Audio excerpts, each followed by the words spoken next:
Hello and welcome to Academy for Civil Excellence and welcome to lecture number 3 of India's Green Atlas series जहां पर आज हम बात करेंगे गुजरात के important national parks, wild life sanctuaries and wetlands के बारे में। So let's begin. ये देखिए, ये है मैप जिसके अंदर गुजरात के important wild life areas, important national parks, even wetlands भी मैंशनड है। इनमें से सबको आपको डिटेल में पढ़ने की ज़रूरत नहीं है। जो भी इन डेप्थ कवर करना है वो आज आप इस वीडियो में देखेंगे। देखें, सबसे फर्स्ट है गिर national park and wild life sanctuary. इसके बारे में ज़्यादातर लोगों को पता होता है। ये जो गिर नेशनल पार्क है ये सिचुएटेड है इन काठियावाड़ पेनिनसुला और ये लाई करता है between Girnar hills and Arabian sea. आज प्रेजेंटली ये एशिया का इकलौता ऐसा एरिया है जहाँ पर एशियाटिक लायंस रहते हैं। हिरन रिवर के ऊपर बना हुआ कमलेश्वर डैम लाइफलाइन ऑफ गिर कहलाता है। देखिए, ये जो है ये सेंचुरी डिक्लेयर हुआ था इन 1965 एंड नेशनल पार्क डिक्लेयर हुआ था इन 1975। It is also a part of गिर कंजर्वेशन एरिया जिसके अंदर मितियाला और पनिया सेंचुरीज आती हैं। अगर आपने हमारी स्पीशीज़ वाली वीडियो अच्छे से कवर की है, वहाँ पर मैंने एशियाटिक लायंस के बारे में बहुत अच्छे से बताया है। ये अफ्रीकन लायंस से छोटे होते हैं साइज़ में, मैंने ये भी बताया है। साथ ही साथ वहाँ पर मैंने एक कॉन्सेप्ट के बारे में बताया था, दैट इज़ ग्रेटर गिर कॉन्सेप्ट। उसके बारे में भी आपको पता होना चाहिए। अगर आपने वो नहीं देखी है जाकर देख लें। मूविंग ऑन, नेक्स्ट है मरीन नेशनल पार्क जो कि गल्फ ऑफ कच्छ में स्थित है। अगर आपने कोरल रीफ्स के बारे में पढ़ा होगा, आपको पता होगा gulf of Kutch coral reefs के लिए भी जाना जाता है। देखिए, जो ये मरीन नेशनल पार्क है ना, ये इंडिया का पहली first marine wild life sanctuary and first marine national park है। ये एक आर्कीपेलेगो है जो कि 42 ट्रॉपिकल आइलैंड्स का बना हुआ है और जामनगर के नॉर्दर्न पार्ट में स्थित है। अगर आप इस मैप के अंदर देखें, ये जो मरीन नेशनल पार्क है ये लाई करता है बिटवीन ओखा एंड जोडिया कोस्ट। इन दोनों के बीचों बीच अरेबियन सी के अंदर यह मरीन नेशनल पार्क है। एज मैंने बताया कि gulf of Kutch coral reefs के लिए जाना जाता है। यहाँ पे बहुत famous coral reef fringe islands हैं एट पिरोतन, नरारा, अजत एंड पोसीतारा। ये वाले सारे नाम आप यहाँ पर भी देख सकते हैं। ये नामों को याद रखिएगा, ये ऑफिशियल वेबसाइट पे भी मेंशन्ड है। अगर हम मेजर फौना के बारे में बात करें, यहाँ पे olive ridley turtles, leatherback turtles and dugongs बहुत ज़्यादा फेमस हैं जिनके बारे में हम आगे पढ़ते हैं। देखिए, ऑलिव रिडली टर्टल्स ना बहुत कॉमनली न्यूज़ में रहता है और यूपीएससी के लिए काफ़ी इंपॉर्टेंट भी है। रिसेंटली में भी ये न्यूज़ में दिखा है। आगे देखें, ऑलिव रिडली टर्टल्स देखें स्मॉलेस्ट हैं और मोस्ट अबंडेंट है of all the C turtles. ये कार्निवोरस स्पीशीज है और इसको जो नाम मिला है ऑलिव रिडली टर्टल, इसको इसके कलर की वजह से मिला, दैट इज ऑलिव कलर। ये एक मास नेस्टिंग परफॉर्म करते हैं जहाँ पे थाउजेंड्स ऑफ फीमेल्स एक बीच पे इकट्ठी होती हैं और एग्स ले करती हैं। इस इवेंट को बोला जाता है अरीबाडा। अगर हम ऑलिव रिडली टर्टल्स के प्रेजेंस के बारे में बात करें तो ये पैसिफिक ओशन, अटलांटिक ओशन और इंडियन ओशंस के वार्म वाटर्स में पाया जाता है और ओडिशा के गहीर माथा मरीन सेंचुरी के अंदर ये अरीबाडा वाला इवेंट आपको देखने को मिलता है, जिसकी वजह से ये जो गहीर माथा मरीन सेंचुरी है इसे वर्ल्ड की लार्जेस्ट रूकरी भी बोला जाता है, मतलब कॉलोनी ऑफ ब्रीडिंग एनिमल्स। साथ ही साथ ये ऑलिव रिडली टर्टल्स इंडिया के ऋषिकुल्या रिवर पे भी आपको देखने को मिलते हैं। इंडियन कोस्ट गार्ड ने इनको प्रोटेक्ट करने के लिए एक ऑपरेशन चलाया था, दैट इज ऑपरेशन ओलिविया।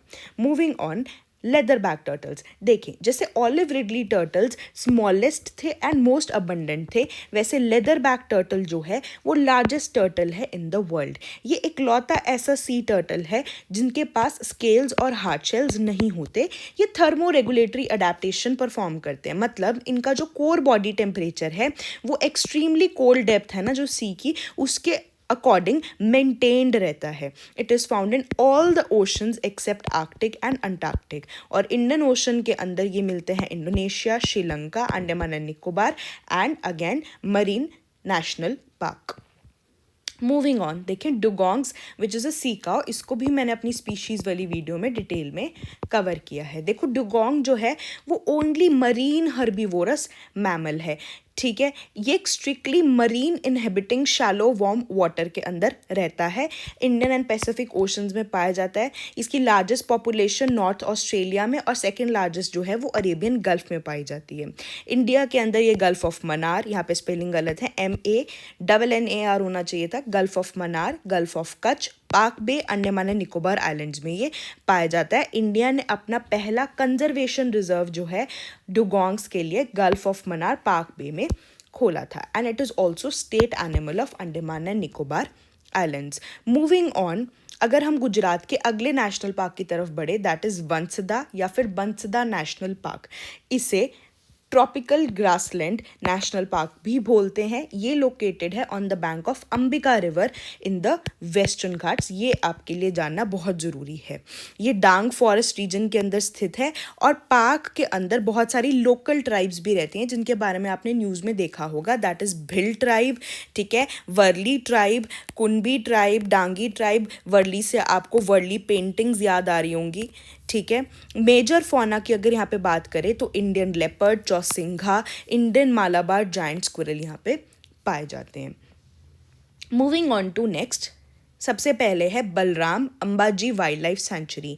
ये माउंट आबू के साउथ में स्थित है एट गुजरात राजस्थान बॉर्डर। ये अंबाजी एक मेजर शक्ति पीठ है, ठीक है, उसके पास पड़ता है। और ये जो नाम है इसको मिला है बलराम महादेव टेम्पल, जो कि इसी वाइल्ड लाइफ सेंचुरी के अंदर पड़ता है। It falls in the catchment of बानस and Sabarmati river. अभी भी ये Balram Ambaji wildlife century news में है, जिसके बारे में आप यहाँ पढ़ सकते हैं कि एक स्टैंडिंग कमेटी है of national board for wildlife. उन्होंने एक ड्राफ्ट गाइडलाइंस प्रिपेयर करी है to regulate the diversion of forest land inside wildlife sanctuaries and national park for religious structures. कि जो फॉरेस्ट की ज़मीन है ना वाइल्ड लाइफ सेंचुरीज और नेशनल पार्क्स के अंदर, वो डाइवर्ट करी जाती है फॉर रिलीजियस स्ट्रक्चर। आप यहाँ पे देख सकते हैं कि ये जो बलराम महादेव टेम्पल है वो इसके अंदर ही पड़ता है। इसके लिए गाइडलाइंस आई हैं और उसके अंदर Balram Ambaji wildlife sanctuary का नाम लिया गया है। That is why it is in news. Next है बरदा वाइल्ड लाइफ सेंचुरी। ये गुजरात के 2 डिस्ट्रिक्ट्स में पड़ता है, पोरबंदर एंड जामनगर, और लाई करता है इन सौराष्ट्र पेनिनसुला। गुजरात के फॉरेस्ट डिपार्टमेंट ने एक प्रपोजल दिया है to make it second home to lions as part of project land at the rate of 2047। Moving on, अगला है run of Kutch wildlife sanctuary. ये एक सीजनल सलाइन वेटलैंड है जिसका ग्लोबल सिग्निफिकेंस है, ठीक है। ये जो है ना मॉनसून के दौरान ये वाला जो एरिया है ये इनएक्सेसिबल हो जाता है क्योंकि यहाँ पे मॉनसून फ्लडिंग होती है। इसकी बहुत इंपॉर्टेंट हिस्टोरिकल सिग्निफिकेंस भी है क्योंकि यहाँ पर डायनासोर्स, क्रोकोडाइल्स, वेल्स के बहुत सारे फॉसिल्स भी मिलते हैं। अगर प्रेजेंट की बात की जाए, इट इज़ ओनली नोन, ये बहुत इंपॉर्टेंट है, only known regular nesting site of greater flamingos. ये फ्लेमिंगोज का रेगुलर नेस्टिंग साइट है जो कि प्रेजेंट है only in India. It includes famous Flamingo City, a seasonal island in Run. इसे यहाँ पर फ्लेमिंगो सिटी के नाम से भी जाना जाता है। इट इज़ एज यूजुअल, नाम से पता चल रहा है, it is in Kutch district of Gujarat, Indo पाक बॉर्डर पे पड़ता है, and it is one of the India's largest wild life sanctuaries. अगर यहाँ पर मैं बात करूँ आपके लिए जो इंपॉर्टेंट है, that is this one, that it is the only known regular nesting site of greater flamingos in India.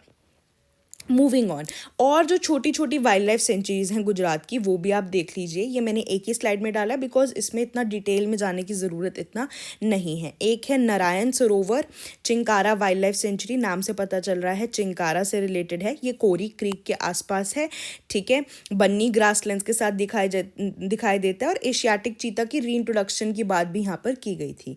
Next is Purna wildlife sanctuary. ये भी Western Ghats, located in Western Ghats, Gujarat Maharashtra के आसपास। Purna river flows through it and adjacent to Vansda national park, जो भी हमने ऊपर देखा।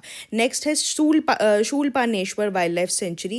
ये नर्मदा रिवर के साउथ में है और सतपुरा रेंजेस में पड़ता है। ये मध्य प्रदेश और महाराष्ट्र के साथ बाउंड्री शेयर करता है, which is not that important. ये आपको पता होना चाहिए कि ताप्ती रिवर जो है वो इस शूलपानेश्वर वाइल्ड लाइफ सेंचुरी को पूर्णा वाइल्ड लाइफ सेंचुरी से सेपरेट करती है, क्योंकि अब हम यूपीएससी का जो ट्रेंड देख रहे हैं उसमें वो इन्वायरमेंट और जोग्राफी को मर्ज करके पूछते हैं। जोग्राफी से आती है रिवर्स और एनवायरनमेंट से आते हैं national parks and wild life sanctuaries. इसीलिए ये बात आपको यहाँ पर पता होनी चाहिए। अगर आपको इनमें से कुछ याद करना है ना तो रिवर्स याद रखिएगा कि पूर्णा रिवर इससे फ्लो करती है, ये तो नाम से भी पता चल रहा है आपको। शूलपानेश्वर और पूर्णा को सेपरेट करती है Tapti river. Thol lake wildlife sanctuary है, ये महसाना डिस्ट्रिक्ट में, ये मैन मेड रेजर्वॉयर है, और मेजर एविफोना की अगर बात करें तो यहाँ पे फ्लेमिंगो फ्लेमिंगोज, सारस क्रेन, वाइट पेलिकन्स, वल्चर्स पाए जाते हैं। वल्चर्स भी बड़े इंपॉर्टेंट हैं, ये आपके न्यूज़ में भी हैं, आप इनको पीटी में भी कवर कर सकते हैं। सारस क्रेन के बारे में हम आगे बात करते हैं। देखो सारस क्रेन बहुत इंपॉर्टेंट है, ये इंडिया की टॉलेस्ट फ्लाइंग बर्ड है और वेटलैंड आइकन है। Tallest flying bird in the world, ये चीज़ आपको याद रखनी है। और इनका हैबिटेट जो है वो नेचुरल वेटलैंड्स और फ्लडेड पैडी फील्ड्स हैं। ठीक है, ये नेस्ट्स ना सिर्फ और सिर्फ वाटर के ऊपर कंस्ट्रक्ट करती हैं, इस चीज़ को याद रखिएगा, ऑन वाटर, क्योंकि ये देखने में बहुत अजीब लग सकता है। साथ ही साथ ये सारस क्रेन है native to India, south east Asian, Australia. Indian subcontinent की बात करें तो ये central India, north India, Nepal के तराई रीजन, पाकिस्तान के अंदर भी ये देखने को मिलता है। और इसकी सिग्निफिकेंस ये है कि ये इंडिया की ओनली रेजिडेंट ब्रीडिंग क्रेन है, India's only resident breeding crane. अगर मैं बोल रही हूँ रेजिडेंट ब्रीडिंग क्रेन, इसका मतलब ये माइग्रेटरी नहीं है, ये चीज़ का आपको याद रखना है। ये स्टेटमेंट कंफ्यूज कर सकती है। It is not migratory and it is the state bird of Uttar Pradesh. Do remember this. Moving on. Next देखें Jessore sloth bear wildlife sanctuary. अगर कुछ धुंधली यादों में स्पीशीज़ की वीडियो देखी है तो याद आ रहा होगा, जहाँ में हमने स्लॉथ बियर कवर किया था। अगर आपने वो वीडियो देखी है तो आप मुझे कमेंट में बताएंगे। मैंने वहाँ पर क्लियरली बताया था एशिया की कौन सी ऐसी पहली sloth bear wildlife sanctuary है जो इंडिया में है, उसका नाम आप नीचे कॉमेंट सेक्शन में मुझे बताएंगे। Coming back to Jessore sloth bear wildlife sanctuary जो कि गुजरात के अंदर है। अगर आप ये देखें, ये बनासकंठा डिस्ट्रिक्ट में स्थित है, located at south of mount Abu at Gujarat Rajasthan border. तो ये बेसिकली एक इकोलॉजिकल कॉरिडोर जैसा बन जाता है बिटवीन राजस्थान एंड गुजरात। इसका जो नाम है जेसौर, वो आफ्टर माउंट जेसौर इसका नाम पड़ा है। अगेन वेरी इंपॉर्टेंट कि बानस रिवर जो है इस Jessore sloth bear wildlife sanctuary और Balaram Ambaji wildlife sanctuary को सेपरेट करता है। नाम से पता चल रहा है ये स्पेशल स्लॉथ बियर की प्रोटेक्शन के लिए बना है। और इसी वाइल्ड लाइफ सेंचुरी के अंदर एक ट्राइबल कम्युनिटी भी रहती है, दैट इज गरसिया ट्राइब। अब हम स्लॉथ बियर की अगर बात कर लेना तो स्लॉथ बियर देखो इंडिया, श्रीलंका, भूटान, नेपाल में पाया जाता है। ये प्राइमरली टर्माइट्स पे फीड करता है, ये बात मैंने आपको स्पीशीज़ वाली वीडियो में भी बताई थी। और ये हनी का भी बहुत, he is very fond of honey, तो इनका जो निकनेम है वो हनी बियर भी है। ठीक है, और ये डू नॉट हाइबरनेट, ये चीज़ भी मैंने बताई थी, क्योंकि हमें बियर देख के लगता है हाइबरनेट करते होंगे, नहीं, ये हाइबरनेट नहीं करते, ये चीज़ का आपको याद रखना है। मूविंग ऑन टू वेटलैंड्स, देखें सबसे पहला वेटलैंड जो गुजरात में हमने पढ़ना है दैट इज नाल सरोवर bird wild life sanctuary. This is a Ramsar site also. This is a natural fresh water lake. ठीक है, लार्जेस्ट वेटलैंड बर्ड सेंचुरी है इन गुजरात, ये चीज़ आपको याद रखनी है। नाल सरोवर बर्ड वाइल्ड लाइफ सेंचुरी, नाम में ही बर्ड है। और ये लाइफ लाइन है Indian wild ass and blackbucks की। ब्लैक बक्स के बारे में भी मैंने आपको बताया हुआ है। नेक्स्ट है खिजाड़िया वाइल्ड लाइफ सेंचुरी। देखिए खिजाड़िया वाइल्ड लाइफ सेंचुरी के बारे में बात करें, ये भी फ्रेश वाटर वेटलैंड है। ये जामनगर डिस्ट्रिक्ट में पड़ता है, near gulf of Kutch. Fresh water lake, salt and fresh water marshlands के लिए जाना जाता है।